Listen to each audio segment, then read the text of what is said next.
Hello everyone and welcome to the yet another session of chapter 2 of your science 2, which is life processes in living organisms. As we have said that this chapter basically consists of two parts, the energy production being the first part and the second part is cell division. We have already covered the first part on energy production and we have started with the second part of the chapter, which is cell division, and under that we are going to proceed forward from what we studied last. In the last class we studied that cells on the basis of the number of chromosomes, कितने chromosomes हैं cell के अंदर, उसके according sales दो तरह के होते हैं. पहला हैप्लॉइड जिनमें n या सिंगल पेयर ऑफ क्रोमोसोम्स होते हैं. Second being diploid sales 2n जिसमें डबल पेयर ऑफ क्रोमोसोम्स होते हैं. We also studied the examples of them. Germ cells जिसमें स्पर्म्स और एग होते हैं, those are haploid cells. Whereas all the other cells in the body which are called somatic cells or stem cells, these are diploid cells. मतलब human haploid cells में 23 chromosomes होते हैं and human diploid cells में 46 chromosomes होते हैं. We now get to know that अगर cells हैं तो cells division ज़रूर होगा. किसी cell को आगे बढ़ने के लिए cell division करना पड़ता है. And then depending on what kind of cell is it, haploid या diploid, there are two processes of cell division. Diploid sales जो सेल डिवीजन करता है उसका नाम होता है mitosis. Okay, so somatic cells and stem cells and all diploid sales undergo mitosis for sale division. Haploid cells के लिए जो सेल डिवीजन होता है उसका नाम होता है meiosis. So there are two types of cell divisions, mitosis and meiosis, depending on it is a diploid cell और a haploid cell. So what we are going to study today is we will be able to understand the process of mitosis. So there are two processes we learned, mitosis and meiosis. उसमें से पहला जो है mitosis वो हम लोग आज पढ़ने वाले हैं. Now to understand mitosis better or to understand cell division better, there is one thing that we always need to remember. What is that? We know that inside a human body there are millions and billions and trillions of cells. ठीक है, There are trillions of cells inside a human body. बहुत सारे sales होते हैं हमारी body के अंदर और हर एक सेल के अंदर एक न्यूक्लियस होता है. ओके, तो बॉडी के अंदर बहुत सारी सेल्स हैं, हर एक सेल के अंदर न्यूक्लियस है. हर एक न्यूक्लियस के अंदर देयर आर 46 क्रोमोसोम्स. तो इस चीज़ को समझने की कोशिश करो. When we say that humans have 46 chromosomes, इसका मतलब ये नहीं कि हमारी पूरी बॉडी में मिला के 46 क्रोमोसोम्स हैं. नहीं, हमारे हर एक सेल के अंदर 46 क्रोमोसोम्स हैं. अब आपका काम ये नहीं है कि आप सोचो कि पूरी बॉडी में 46 इंटू 1 ट्रिलियन कितने क्रोमोसोम्स होंगे. नहीं, क्योंकि ये सारे 46 जेरोक्स कॉपी हैं एक दूसरे के. इसीलिए हम लोग बोलते हैं कि पूरी बॉडी में 46 क्रोमोसोम्स हैं, meaning that one cell which has one nucleus has got 46 chromosomes. हर एक क्रोमोसोम के अंदर आपको पता है कि दो पेयर्स होते हैं. Okay, they always exist in pairs and inside these pairs of chromosomes you have tightly packed DNA molecule and some part of that DNA molecule has some important messages written जिनका नाम होता है gene. तो ये flow हमें कभी नहीं भूलना है. ह्यूमन बॉडी है, उसके अंदर millions and trillions of cells हैं. हर एक सेल के अंदर एक न्यूक्लियस है. न्यूक्लियस के अंदर 46 क्रोमोसोम्स हैं. क्रोमोसोम में दो पेयर अटैच्ड होते हैं. ये DNA से बनता है और हर DNA के अंदर कुछ इंपॉर्टेंट मैसेजेस होते हैं जिनका नाम है gene. If this understanding is clear then we can move ahead to understand the process of mitosis. कैसे होता है ये जानने के पहले देखते हैं कि क्या है माइटोसिस. जो नॉर्मल सेल डिवीजन हमने देखा जिसमें एक सिंगल सेल टूट के दो सेल देता है और फिर दो सेल टूट के 4 सेल देता है, this is the process of mitosis. अगर हम लोग सिंपली समझने की कोशिश करें, it is because of the process of mitosis only जिसके वजह से the human which becomes single cell by combining sperm and egg, मिला के एक सिंगल सेल बनता है और फिर वो धीरे धीरे बड़ा होते होते इनसाइड द मदर्स वूम एक बेबी बनता है एंड देन वहाँ से बाहर निकल के एक अडल्ट बनता है. जब ये प्रोसेस होता है इसमें सेल्स इंक्रीज होते हैं. ये सेल्स कैसे इंक्रीज हो रहे हैं? क्योंकि ये सेल्स डिवाइड होकर के नंबर इनका बढ़ते जा रहा है. It is because of mitosis कि आपने देखा होगा कि अगर एक लिजार्ड की पूँछ काट दी जाए तो भी वो कुछ दिनों के बाद में उसकी पूँछ वापस निकल जाती है. How does that happen? Because the tail here keeps on dividing the cell number increases and hence the tail grows back. तो ये जितने भी प्रोसेसेस हो रहे हैं जिसमें बॉडी का ग्रोथ हो रहा है, साइज बढ़ रहा है, ये सब पॉसिबल है माइटोसिस के वजह से। अब ये माइटोसिस प्रोसेस में क्या होता है ये हम लोग जानने की कोशिश करेंगे and it is a very interesting subject to know. तो इस डायग्राम को बहुत अच्छे से समझने की कोशिश करते हैं। ये ग्रीन कलर का आपको पूरा सेल दिख रहा है और अंदर जो ब्लू या पर्पल कलर का डॉट है वो न्यूक्लियस है। आपको पता है कि अगर ये ह्यूमन न्यूक्लियस है तो इसमें 2n नंबर ऑफ क्रोमोसोम्स होंगे, राइट? n नहीं है क्योंकि ये डिप्लॉयड है। डिप्लॉयड है मतलब 2n है, ठीक है? 2 × 23 यहाँ पे 46। अब ये 2n वाला डिप्लॉयड सेल टूट के आपको 2 नए सेल दे रहा है और ये दोनों सेल में भी तो 2n क्रोमोसोम्स ही हैं, क्योंकि ह्यूमन में तो 46 ही होने हैं, मतलब टूट के भी उसको 46 ही देना पड़ेगा। तो ऐसा कैसे हो रहा है? एक 2n अगर आधा हो रहा है तो वो 2n कैसे देगा? उसको तो n देना चाहिए। इसका मतलब डेफिनेटली ये स्टेप में टूटने के पहले कुछ तो हो रहा है जिसके वजह से ये 2n डबल होकर के 4n हो जा रहा है। मतलब सेल डिवीजन में टूटने के पहले कुछ तो हो रहा है जिसके वजह से आपका डीएनए बढ़ रहा है। और ये डीएनए कैसे बढ़ता है या फिर इसका ज़ेरॉक्स कैसे बनता है, that process is known as DNA replication. तो समझो क्या हो रहा है, डीएनए टूटने वाला है, उसको पता है मुझे आधा आधा होना है, बट आधा आधा होके मुझे नुकसान नहीं करना अपना, इसीलिए डीएनए पहले ही अपना एक ज़ेरॉक्स कॉपी बना लेता है। Now how do we get to know that a Xerox is formed? We will get to know by looking at the thickness of the DNA. यहाँ पे देखो, this blue color DNA and the blue color DNA at the bottom, दोनों में सिर्फ एक ही difference है, नीचे वाला थोड़ा ज़्यादा मोटा है। अगर ज़्यादा मोटा है इसका मतलब ज़्यादा DNA है, क्योंकि DNA रेप्लिकेट होके अपना Xerox कॉपीज़ बनाया। सो this is how it happens. 2Na double होता है, पहले 4n बनाता है और फिर ये 4n टूट के आपको 2n सेल्स देता है। Now here there are 2 processes that we need to see. This arrow first one is pointing to show that यहाँ पे न्यूक्लियस टूट रहा है। The second arrow is pointing to show that यहाँ पे पूरा का पूरा सेल टूट रहा है। ठीक है, डिफरेंस समझो। पहले केस में सिर्फ न्यूक्लियस टूट रहा है, दूसरे वाले केस में पूरा का पूरा सेल टूट रहा है। ये पहले वाला प्रोसेस जिसमें सिर्फ डीएनए टूटता है that is called karyokinesis. Karyokinesis क्यों बोलते हैं? काइनेसिस मतलब होता है to break down and karyo stands for nucleus, so breaking of nucleus is called karyokinesis. The second process जहाँ पे पूरा का पूरा सेल टूट रहा है this is called cytokinesis. Cytokinesis क्यों बोलते हैं? Again kinesis means to break down, cyto for cytoplasm. तो जहाँ पे साइटोप्लाज्म टूट रहा है, सेल का बॉडी टूट रहा है, उस प्रोसेस को बोलते हैं साइटोकाइनेसिस। तो सेल डिवीजन माइटोसिस में 2 बड़े बड़े प्रोसेस हमने जाने, कैरियोकाइनेसिस एंड साइटोकाइनेसिस। अब ये जो कैरियोकाइनेसिस है जिसमें आपका न्यूक्लियस टूट रहा है, ये इतना आसान नहीं है। न्यूक्लियस एक बहुत इंपॉर्टेंट चीज़ है आपकी बॉडी का, इसीलिए उसको टूटने के लिए बहुत सारे प्रोसेसेस चाहिए। हम लोग इन डिटेल कैरियोकाइनेसिस पढ़ने वाले हैं अब कि इसके अंदर क्या क्या प्रोसेस आते हैं। So moving ahead from here we are going to focus on this diagram which is shown here. ये डायग्राम देखिए यहाँ पे, इस डायग्राम में आपको एक सेल दिखाई दे रहा है, ठीक है? This is a single cell. The interesting thing to note here is ये आपको ब्लू बाहर की बाउंड्री सेल दिखाई दे रही है और उसके अंदर एक लाइट ब्लू कलर का जो लाइन है वो आपका लाइन है न्यूक्लियर मेम्ब्रेन का। ठीक है, तो एक पूरा सेल है बाहर, उसके अंदर जो लाइट ब्लू कलर का बॉर्डर है वो बॉर्डर किस चीज़ का है? Nuclear membrane.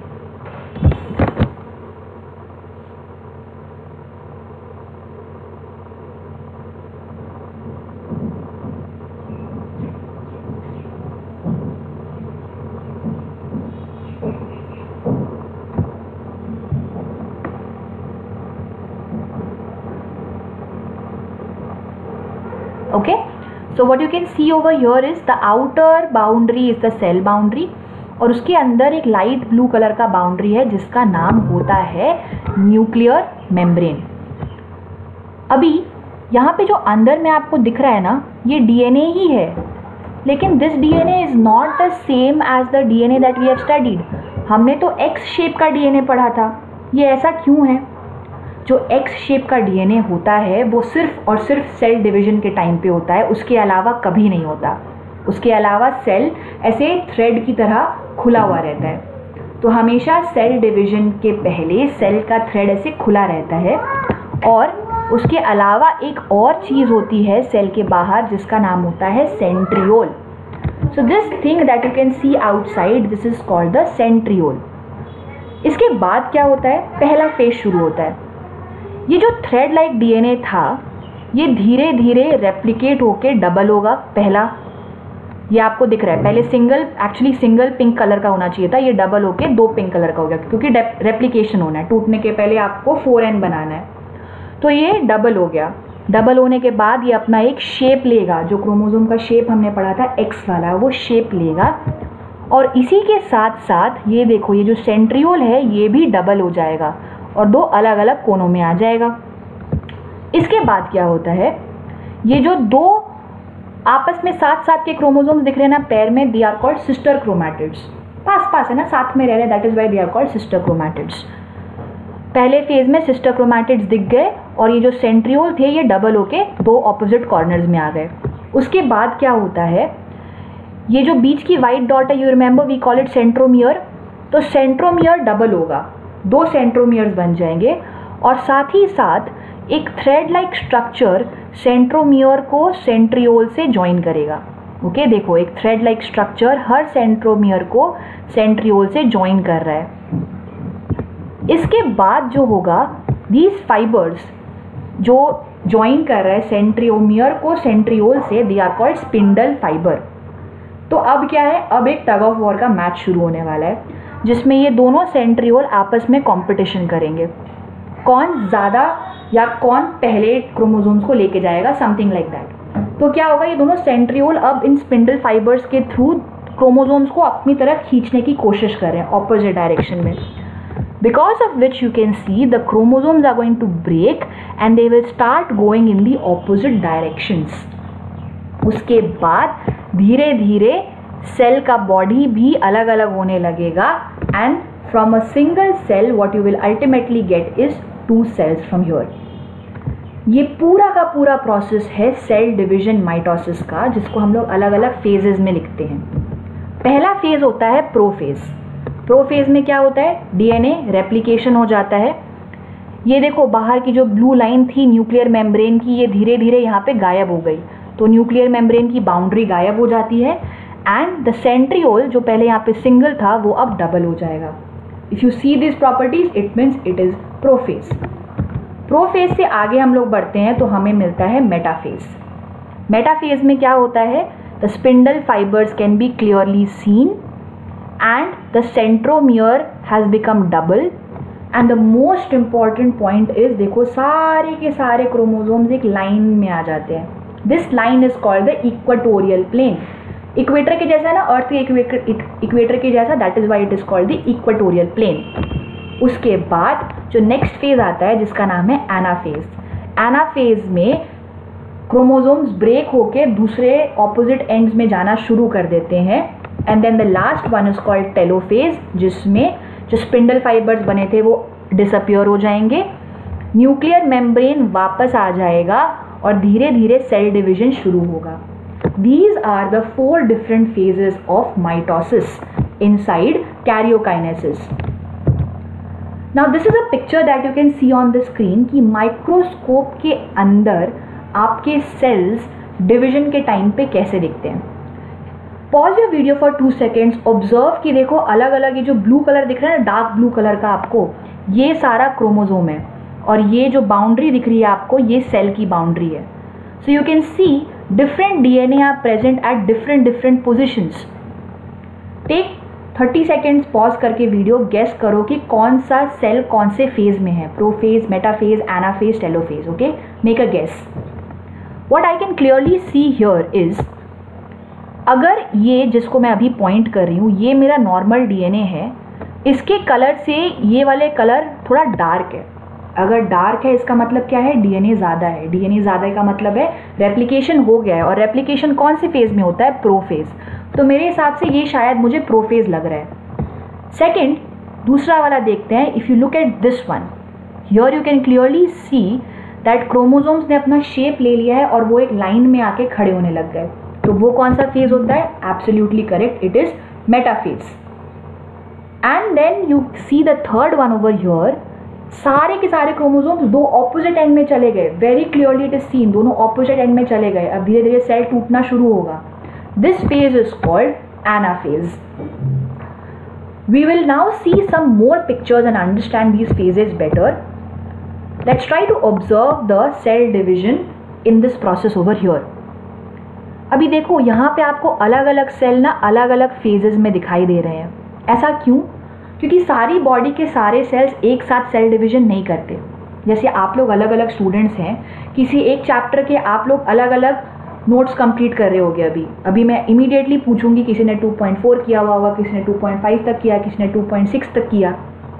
वैसे ही सारे सेल्स बॉडी में जब आप एक टाइम पे देखोगे तो वो लोग अलग अलग फेजेस ऑफ सेल डिवीजन में होंगे। कुछ लोग तो सेल डिवीजन कर भी नहीं रहे होंगे। That is why when you see this picture, यहाँ पे आपको कितने अलग अलग न्यूक्लियस दिखाई देते हैं। To start with, if you focus on this orange arrow, ये देखो एकदम ब्लैक डार्क स्पॉट है। डार्क स्पॉट का मतलब है अभी तक सेल रेप्लिकेशन शुरू भी नहीं हुआ, इसका मतलब अभी तक सेल डिवीजन शुरू ही नहीं हुआ है। इसीलिए ये टाइटली पैक्ड डीएनए है जिसको अभी रेप्लिकेशन नहीं करना। जब हम लोग इससे थोड़ा आगे बढ़ते हैं तो देखो ये टाइटली पैक्ड स्ट्रक्चर थोड़ा लूज हो गया है, आपको बीच में गैप्स दिखाई दे रहे हैं। ये लूज क्यों हुआ? क्योंकि इसको अब सेल डिवीजन करना है। सेल डिवीजन करने के पहले उसको सेल रेप्लिकेशन करना है। This replication you can clearly see in this black colour arrow. देखो यहाँ से यहाँ पे इसका कलर का डिफरेंस हो गया, ये डार्क हो गया। डार्क हो गया मतलब उसका डीएनए बढ़ गया। डीएनए बढ़ गया मतलब वो प्रोफेज में घुस रहा है। This entry of prophase you can clearly see in this picture over here. The chromosomes have started taking their shape. The nuclear membrane has started to disappear. This is the entry of prophase. Prophase के बाद आप देखो ये वाला picture जो M point कर रहा है, ये है starting of the metaphase. Metaphase में क्या होता है? सारे क्रोमोसोम्स एक लाइन में आना शुरू हो जाते हैं। This is the beginning of metaphase. A very beautiful picture of metaphase. Exactly सारे क्रोमोसोम्स एक लाइन में है। देखो यहाँ पे, जहाँ पे सारे क्रोमोसोम्स एक स्ट्रेट लाइन में। Beautiful picture of metaphase. And then in the next picture that you see over here, the anaphase has just started. मतलब अभी जस्ट क्रोमोसोम्स अलग अलग साइड में जाना शुरू हुए हैं। The cell is pulling apart. Pull apart होगा, दोनों पूरे पूरे एंड्स में पहुंच जाएंगे और उसके बाद शुरू होगा टेलोफेज। टेलोफेज में क्या होगा? If you see this picture जहाँ पे ब्लू कलर का एरो है, number 1 here and also over here, ये ब्लू कलर का एरो आपको दिखा रहा है कि क्रोमोसोम्स के 2 कॉपी बन गए हैं। वो क्रोमोसोम्स ने वापस अपना शेप छोड़ दिया है और वो थ्रेड लाइक बन गए हैं और अब सेल डिवीजन शुरू होगा, मतलब साइटोप्लाज्म ब्रेक करने की तैयारी कर रहा है। दिस इज द एंट्री और द फेज ऑफ टेलोफेज। और इसके बाद जब साइटोप्लाज्म टूटेगा पूरा का पूरा, उसको हम लोग बोलेंगे cytokinesis. So this is how cell division looks under the microscope. So what have we studied in today's chapter? We have studied that cell division under mitosis starts with karyokinesis, जिसमें 4 phases होते हैं। पहला prophase which is seen in the pictures above. Then comes metaphase which you can see in the pictures right below that. Then comes anaphase जिसमें opposite ends में जाना शुरू हो जाता है, and the last is telophase in which the cell starts to break into 2. The breaking of the cell into 2 जिसमें cytoplasm break करता है उसको बोलते हैं cytokinesis. This was the entire process of cell division of mitosis. We will continue from here and study about meiosis in the next session. But before the session ends, I would like you to think about one question, that is, what do you understand better now? आपने आज बहुत कुछ जाना. You have learned something which we students used to learn in 3rd year of our engineering. आपने अभी जाना है. So what is it that you are understanding better now? Please reply to this answer in the Google Classroom comment section. आपके comments मुझे जानने में help करते हैं. I understand better. What do you want or what do you like? So please comment. And with this we come to the end of the session. Thank you so much. It was a little long session, but यहाँ पे understanding ज़्यादा थी. Thank you so much for the patience everyone. Have a nice day.